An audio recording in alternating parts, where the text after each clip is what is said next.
1 minute. നമ്മൾ ഇങ്ങനെ മദ്രസയിൽ പഠിക്കുന്നോണ്ടല്ലേ ഖുർആനെ നമ്മളിങ്ങനെ ഓതാൻ കഴിയുന്നത്? പിന്നെ എന്തുകൊണ്ടാണ് നിങ്ങൾ ഇങ്ങനെ മദ്രസ പൊട്ടത്തി എന്ന് പറയുന്നത്? ഞാൻ പറഞ്ഞുതരാം. എന്തുകൊണ്ടാന്ന് വെച്ചാൽ നിങ്ങൾക്ക് ആ വായിച്ചത് ഇപ്പൊ നിങ്ങൾ ഒരു ഇംഗ്ലീഷിലൊരു സാധനം വായിച്ചാൽ നിങ്ങൾക്ക് അത് എന്താണെന്ന് അറിയണ്ടേ?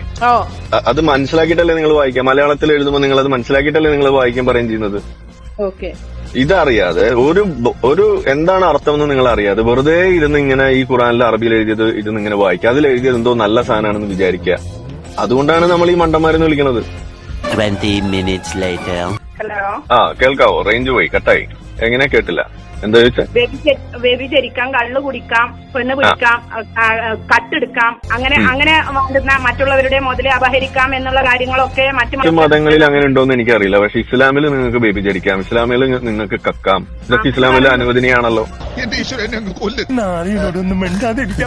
നിങ്ങൾ പറയൂ, ഈ മാരിയത്തുൽ കിബ്തിയ എന്ന് പറയുന്നത് മുഹമ്മദ് നബിയുടെ അടിമ സ്ത്രീ. ആ അടിമ സ്ത്രീയെ മുഹമ്മദ് നബി കല്യാണം കഴിക്കാതെ അല്ല ഇട്ട് പൂശിയിരുന്നത്. അത് വ്യഭിചാരല്ലേ? വല്ല കാര്യം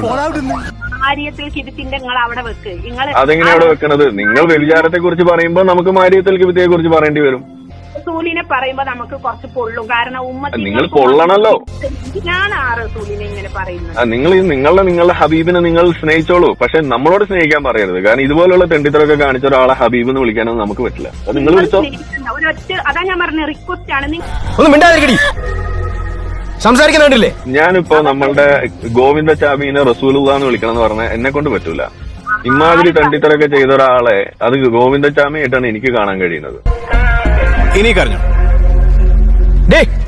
പറഞ്ഞു കേട്ടില്ലേ? ഇതാണ് ആദ്യത്തെ അധ്യായം. കഥ ഇനിയാണ് ആരംഭിക്കുന്നത്. ഇപ്പൊ ഇവിടെ ഒരു യുദ്ധം വന്നു വിചാരിക്കുക. നിങ്ങൾ കാഫറിന് എന്തെന്നാ വിളിക്കുക? അത് ആ സമയം യുദ്ധസമയം എത്തട്ടെ, അപ്പൊ നമ്മൾ തീരുമാനിക്കും. അപ്പൊ നിങ്ങൾ വിളിക്കുന്നു, അതല്ല ഉദ്ദേശിച്ചത്. അൻപാർന്നാലും ശരി, ആപ്പാർന്നാലും ശരി, നല്ല പെരുസായിരിക്കണം. അപ്പൊ എന്റെ നമ്മളെ മറന്നു